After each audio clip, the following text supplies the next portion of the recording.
Hey guys, it's Nick back with another Pokemon Let's Go episode. So last we left off, we were working our way through Lavender Town. We were going up the Pokemon Tower, running into ghosts and whatnot. We were just working our way through the trainers. We came back down to get healed up. When we came down here, we witnessed Team Rocket standing right over here, stealing a Cubone, and talking about running off to Celadon City.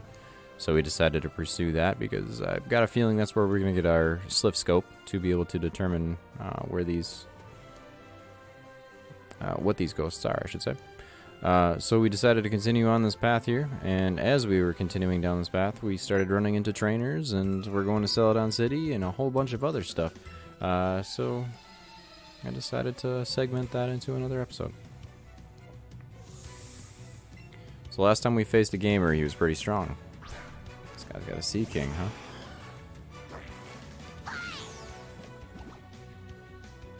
What level are we looking at? 35? Yeah, why are they so strong? It's always the gamers that are considerably stronger than the rest of the people around the levels that we're working on. It's interesting. This is a neat spell effect. Whoa. It is a one-hit KO. Oh, Eevee doesn't faint. That's neat. Well, let's see if we can somehow pull this one off.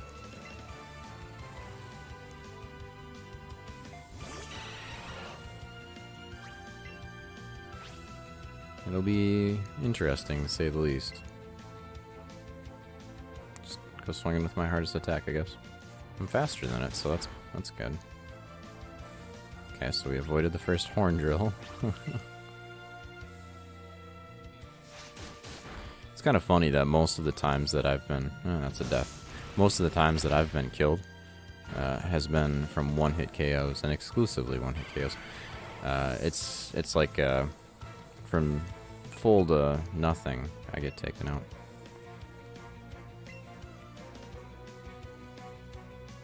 Hopefully we don't have to switch into...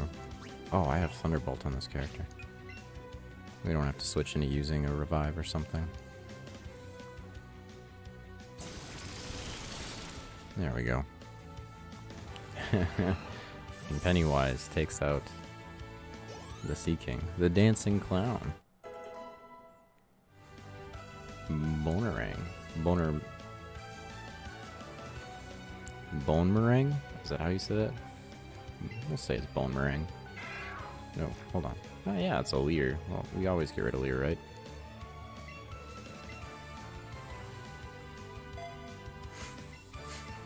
Got some resin to do before we continue, I think. I think he's put up in that corner so he's more easily avoidable in case you don't have the Pokemon to be able to handle that. But I arguably did goof that up a little bit by switching out almost my entire team. You guys probably can see that in the process of catching the Mr. Mime, I did end up with a Venusaur. But Venusaur will not be one of the ones on our team. Our team actually dropped down in strength considerably. Not just in level, but I mean its maximum capability will be lower with the Pokemon that I'm choosing. Which is, it's okay. I don't think that there's nothing in this game that is going to be too extremely strong, too overpowered. I think in general, just a healthy dose of leveling will allow us to outpace pretty much everything. So I'm not too worried about that. And again, I'm not doing any competitive playing, so... What's this? A Firestone. That's interesting. I could turn that Vulpix into a Ninetales. I'm not going to, but I could. A Kadabra. I think Bite's gonna do quite a bit of damage to him.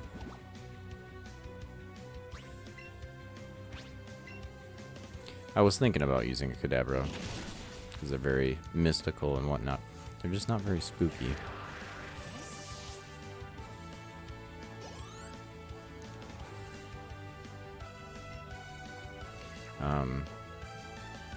So the Pokemon I was thinking about, or that I decided to use, I should say, over the Kadabra was the Mr. Mime.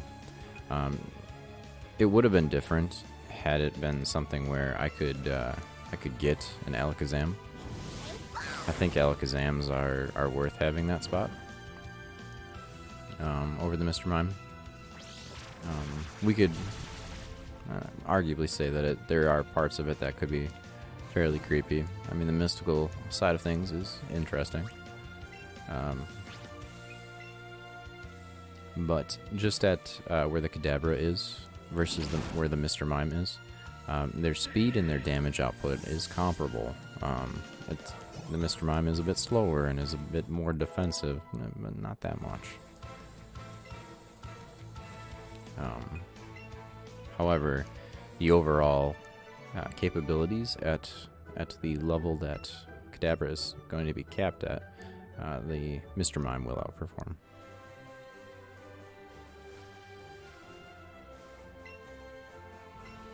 There's another gamer over here, guys. We should probably take that one out first. They seem to like playing with the one-hit KOs. It's a very high-risk, high-reward type style. If they have the luck to hit with it, they will take the Pokemon out. Yeah, I fully expect this Rhyhorn to have that same move, the Horn Drill. So hopefully Eevee avoids it and we're able to take him out in 1, maybe 2 hits. Still higher level than us. Yeah, 1 hit did it. Very well. That works out. And we should, yep, fully heal up off of it.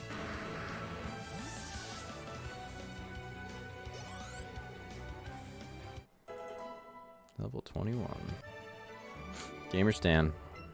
You win some, you lose some, bud. Can't always come out on top. Okay.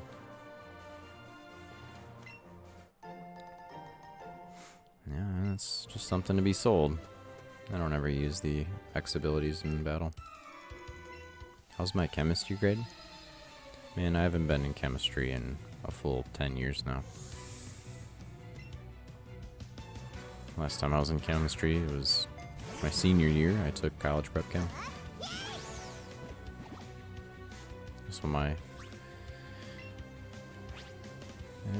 So it wasn't quite an AP class, but it was similar to an AP class. It was what my school offered.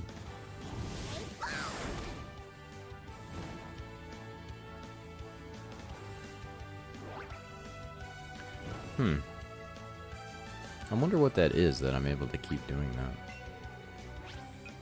To me, it seems like it's like the first move in combat.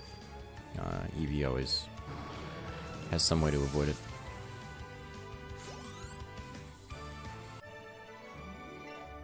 Meltdown. Man, they just cry so much.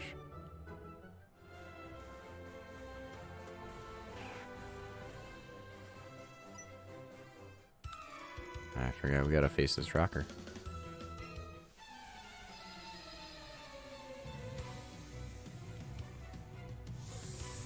Rocker Glen. A Jolteon. That was my first evolution, was a Jolteon. I have no idea why I chose that. I don't know if it was just because that was what I ended up getting first. I don't honestly know.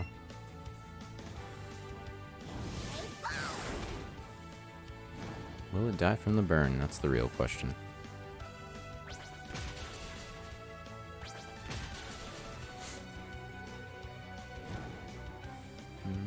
Not quite. We'll just bite it.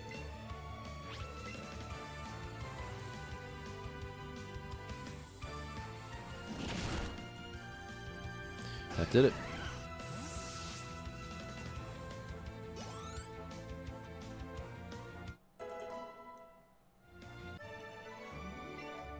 So when you guys make Pokemon teams, do you guys end up setting up a theme ahead of time? Do you know which ones you're going to use as you're going into it? We're showing off our Pokemon. Or do you just kind of pick ones as you go? I usually plan all my stuff out ahead of time. Historically, I choose the strongest ones that fit the theme. And this time, the theme's a little.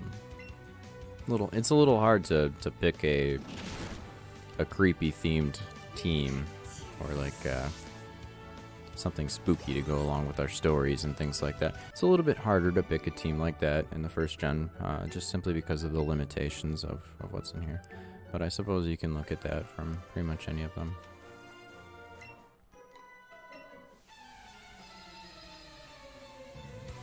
I have a Meowth that actually has really, really good stats as well. Surprisingly enough.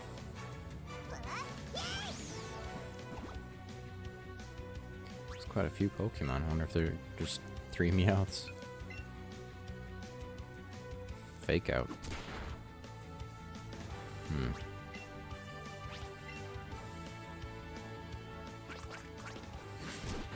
Is the Meowth just faster than me, or are both of those priority moves? I don't know. But I guess now I have a reason to heal. Golbat leveled up. There you go. There's 2 Meowth. Meowths? Is that what it would be? Mouthies? We'll heal up a bit. Yeah, can't be faster than us. Those must just be priority moves.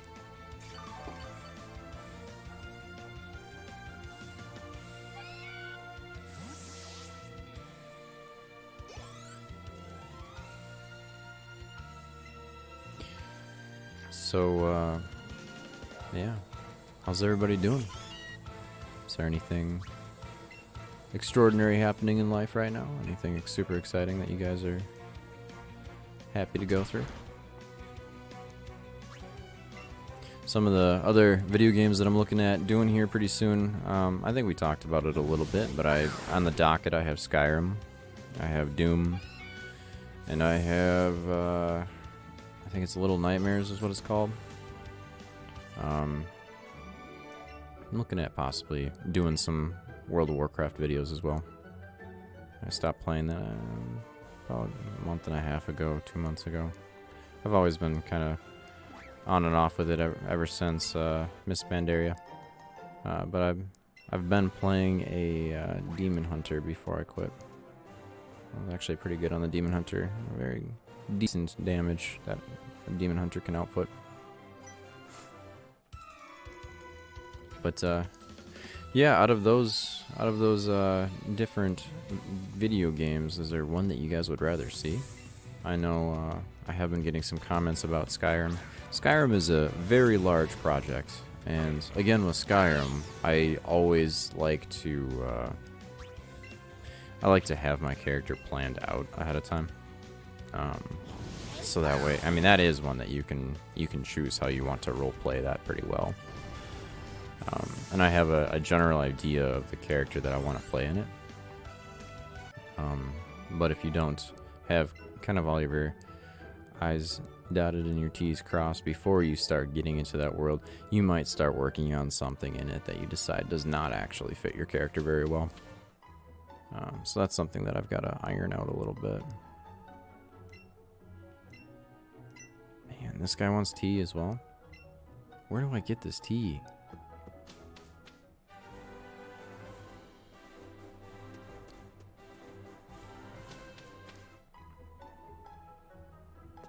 Let's see if I can just sneak underneath. So like I was talking about the Snorlax we ran into over on, I think it was Route 11. Any litter down here? Any trash balls? Yep, sure is. An X accuracy. Man, I got a bow on my hat. Do I always have a bow on my hat? Can I not have a bow on my hat? There's another one. Excuse me.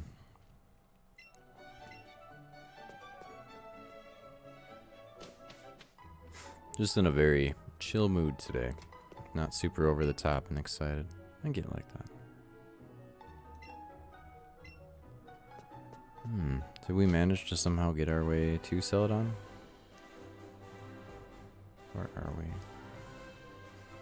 Route 7. Let's take a look at our state map here. Where are we at? Okay, so we bypassed Saffron City, getting our way to Celadon. That's acceptable. We're not quite ready for Saffron. Another strong trainer. It's 2 on this journey getting our way to Celadon. Yvette? Raichu. I don't have a one-hit KO for this one. Just have to muscle it in. Keep using that Sizzly Slide. Yeah, it did pretty good damage. Thunderbolt will do quite a bit too, though.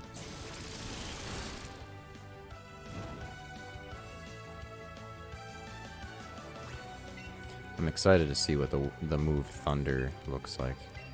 Thunder is a pretty cool move in most games.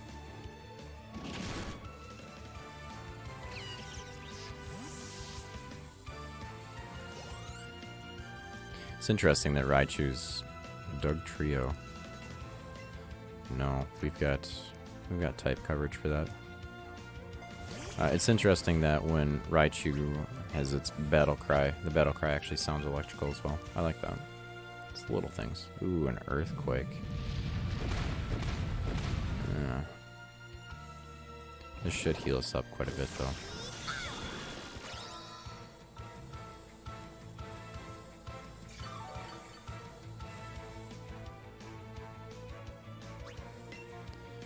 I'm surprised at how fast Doug Trio are. They're a very quick Pokemon. I can't imagine that Earthquake has priority. Yeah, heal me for peanuts because they only had a tiny bit of health left. Let's see what our last Pokemon is, though. Eevee leveled. The level gap in my party is just enormous. A seal? No, we have Thunder typing for that.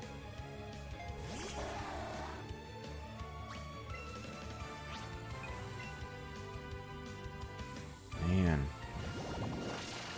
Unless that Aqua Jet had priority. I can't imagine there's that many priority moves in the game. I mean, I guess it could be, but it's just surprising, I guess. Stacking up those I guesses.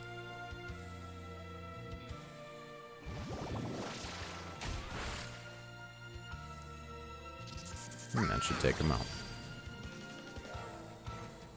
Does it show my health bar one more time? I'm just curious how low we are.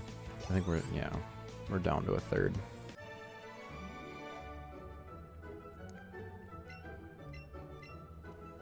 Stacking up those Ultra Balls, though. That's good.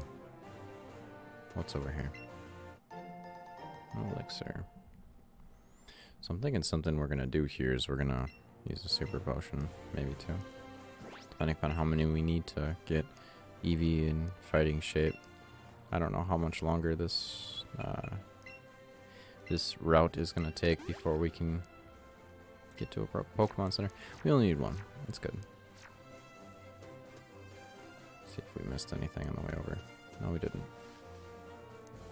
There's an Abragass. That's always cool. That should take us over to Saffron again. So here's another hard trainer, but not as hard. Let's play an ensemble called Battle. He must be a musician type. A guy that likes to play Elfish, likes to play music. Far-fetched. Sorry, bud, you're gonna get zapped. Buzzy buzzed.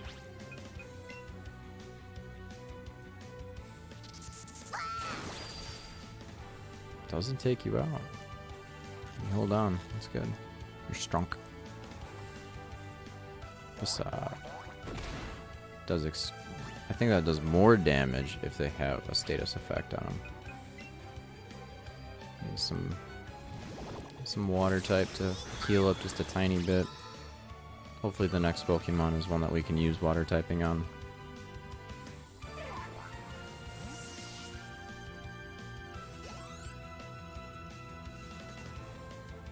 Wigglytuff. Yeah, I don't have anything that's gonna do higher damage to the Wigglytuff, so I might as well just use the water typing. Level 30.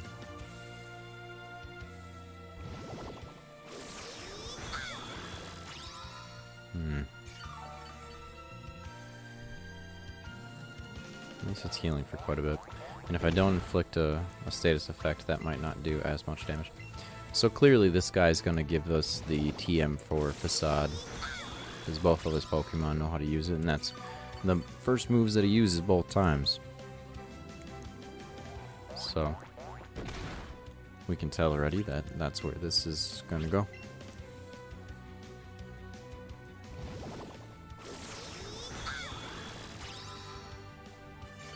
Just whittle him down. Keep ourselves as healthy as we can. I'm noticing when they jump around for that Facade, there's like liquid above their head. I don't know if it's like sweat flicking off of Wigglytuff's brow. I don't know.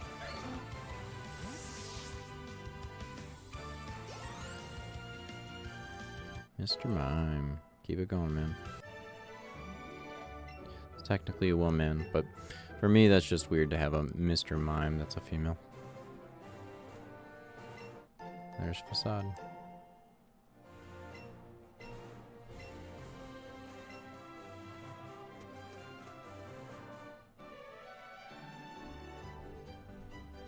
I'll just jump in here. Looks like this place is taken over. There's immediately a Team Rocket there.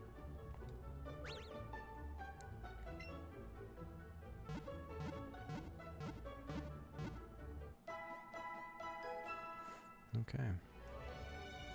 Fighting fit and ready to get going.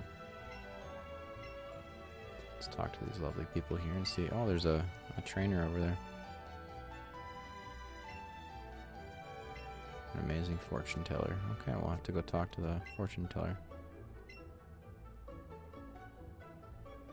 A Vulpix for a Vulpix, huh?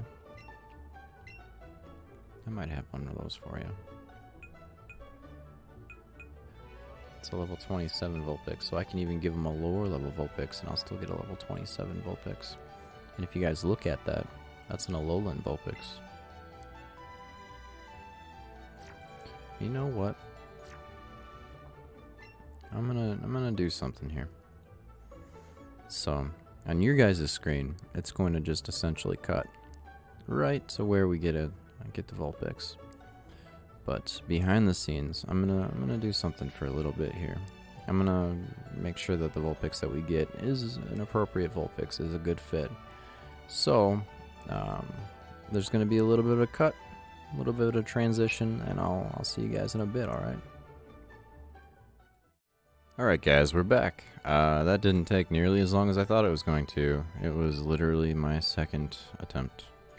And we got pretty decent stats on it. It's a Calm Nature, which is higher special defense, lower attack. And that doesn't necessarily matter to me. What does matter is the beast setup for the stats that we have here. So we are going to be running an Alolan Ninetales. It looks very cool. Its tails are kind of creepily flowing behind it. It is a Let's Go Eevee specific, so it's pretty important. I feel that it's important to have that one. And just look at these stats. Very fast, high special attack. And it does have a high attack as well, which based on depending upon what we use, that we could use that. Ninetales is not a very strong attacker in general, but the attacks that it does do, it's higher in special attack. And then it has some pretty good HP to it as well. So I've been having a Vulpix in my party essentially this entire time. And even with deciding to change up my my team, that particular, the Alolan Vulpix and Ninetales still matches what I would like to do with the party. So, we're going to do that. Now, knowing that, you guys might figure out another one of my Pokemon here. If you do, I'd be interested to see if you guys can tell me what it is. So that guy over there looks like another one of those trainers. Let me think here for a second. I gotta figure out if, I think I have a note somewhere. I gotta figure out if Eevee's changing any of her abilities, his abilities. So I have plans to keep Bubble Bounce. I would like to go to Sparkly Swirl, which I believe is a fairy type. But I like Sparkly Swirl because it clears all status effects for your entire team. Sappy Seed is a grass type move that also heals, kind of making Eevee hit hard and heal up on 2 of the 4 moves. And the final one being Freezy Frost, just because I will literally only have 1 ice type move. I do have plans for fire. I have plans for lightning, so losing both of those is okay. And with the creepy team that we will be running, there will be quite a few dark type in the party. Quite a few dark type moves. So that's my plan. Let me just think if this is a good idea right now, though. You know, I think I'm going to make it a good idea, because what I would ultimately like to do is I would like to just get my other Pokemon up to a level where I can just use them. Yeah, let's take a look at it here. So let's Glitzy Glow and Batty Bad. I don't think either one of those are ones that I was planning on taking. Let me look here one more time. No, they're not. So we'll stay with what we have for right now.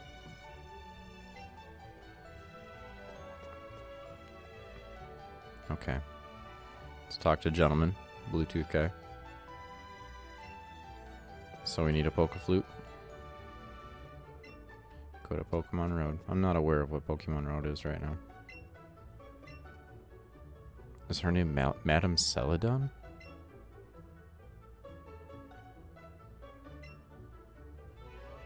Would I like to know my fate for 10,000 Pokedollars? I think in light of the story that we're running, we have to.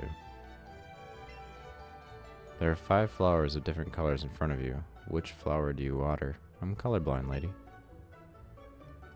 I suppose if it's written out like that, though, we'll go with the blue one. Now, among the 5 flowers I mentioned earlier, which one will you thin out if you have to? Well, red is generally the one that I don't like the most. So I'm going to get rid of red. Now, I will look into your future. Based off of those 2 questions? Meeting, greeting, every time so fleeting. Hello, goodbye, every day beneath the sky. Yeah, cha, hey, cha. Wouldn't want to date ya. What? Abracadabra, nature is so fabwa. Sincero, what? Fate is guiding your path. The encounters you will have this day are likely to have, yes, a modest nature. What does that do, guys? Modest nature. Higher special attack, lower regular attack. So usually my Psychic Sweeper. My Psychic Sweeper, my Ghost type Sweeper.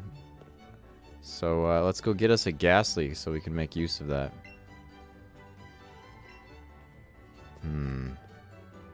So we need to get to the game corner. This looks like a game corner. Yeah, we need to get to the game corner because that's where these guys are hiding out. Yeah, there they are. I called it.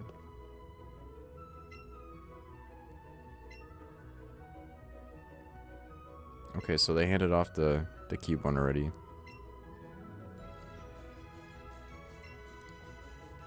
Need to check the poster with a vehicle on it, remember? Alright. I am interested... Oh, he's standing in front of it. I'm interested in seeing...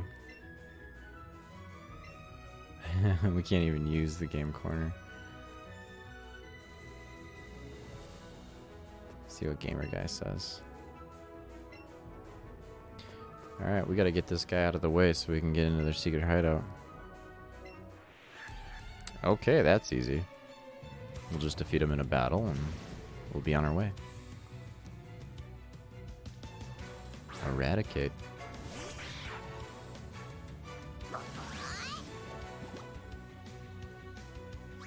Trying to remember if we healed up. Yes, we did. Boom.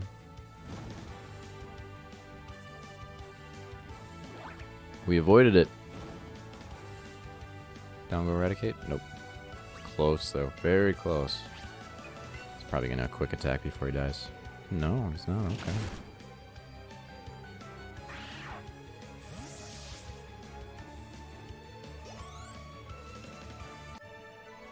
Okay. So he should get out of the way then, yeah? Yeah. Okay. Alright, so before we step into here, guys, I'm going to end the video. I think that we've come a pretty decent amount of way for this particular episode. And we'll do the Hidden Team Rocket hideout for the next episode here.